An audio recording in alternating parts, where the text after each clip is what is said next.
smiling when I'm talking. It's about time. Obviously, you just said earlier, the one that makes me the happiest is the face masks in schools. There was zero evidence for those face masks being in schools. There have been studies that show that because of the types of face masks that we, because I'm going to say we, because I was in schools when all of these policies were enacted, the face masks that we would have are not medical grade face masks, therefore they would make no difference to transmission. But what I found out when I was in the classroom, and most commentators have never been able to speak on this because they quite frankly didn't experience it, so you can hear it from me the first.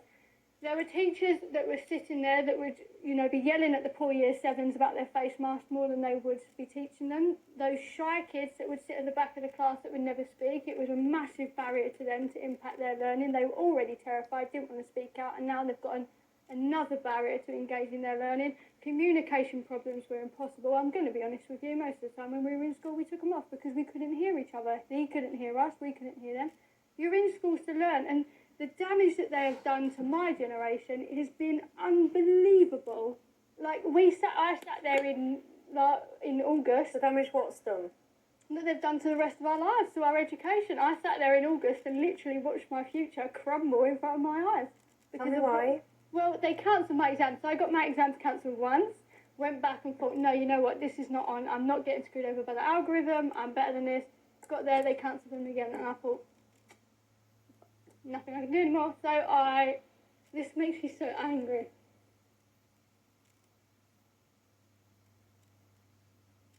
It literally ruined our lives, and nobody spoke about it at all. And the commentators, they had union reps come on and say this is what the school should have put in place, and they didn't care about what this did to us.